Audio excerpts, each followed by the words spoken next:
The 9 Brides in Granny Height. Chapter 1. The Needles Fly. Corey Beckett was going to be married.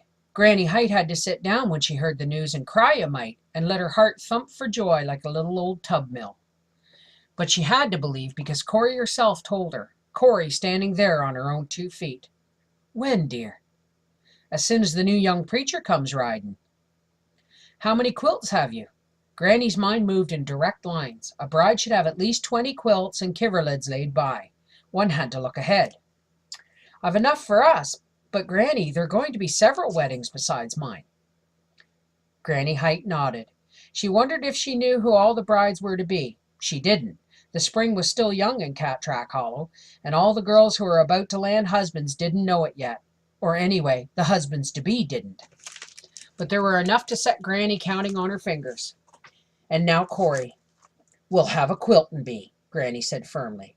We'll make extra kivers for those who lack 'em, and a friendship quilt for each of you besides.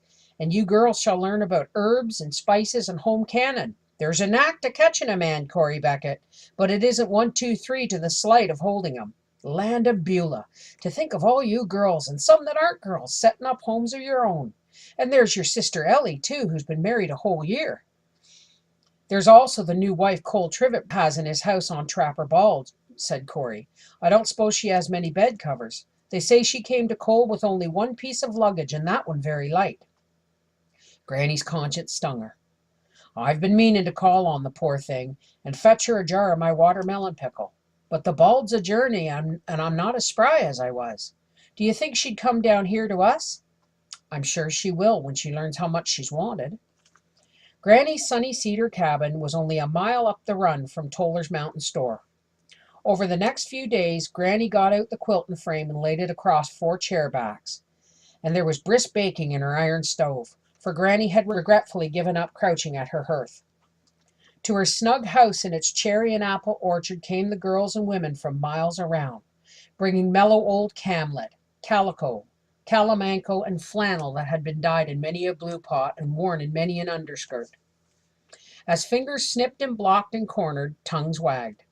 Travis Swisher, throwing a chain stitch, confessed how she was sung to by Lee McLeese, all unbeknownst to him, and how she shouldn't have stayed and hearkened, but did, though her cheeks still burned. Kedron Hardy, tossing a wheat stitch, was urged in vain to recount how she slept in Hubbard Trevitt's trapper hut and bed when she should have been home guarded by her brothers. Lavisi Vasey confided why she never wanted to see frog legs again. The young woman from Trapper Bald with her determined backstitch, and Esther Poladsky with her old world buttonhole stitch, also gave a peep into their lives and hearts. The quilters likewise had something to say and hear about the capers of their elders. How Granny Height had once opened doors and arms to foreigners. How Tuck Annabelle's family discovered pride. How the whole hollow discovered a peeler and a peeler a Beckett. How Granny had fought the fight of her life for the life of the hollow, and won against the whole ranged might of the state. Needles stabbed, thimbles flashed. So now give us your tell, Ellie Beckett. How did you, rabbit-scared and deer-fleet, ever get caught by a stranger in a race down a mountain? How come that feet as light as yours and unshod couldn't keep ahead of great thick shoes? Talk, Ellie Beckett Lee. Now you just tell. Ellie sometimes wondered herself how it had happened. She was still in a bit of a blur about it. Well, she said, grasping for fragments of that bewildering memory. Well.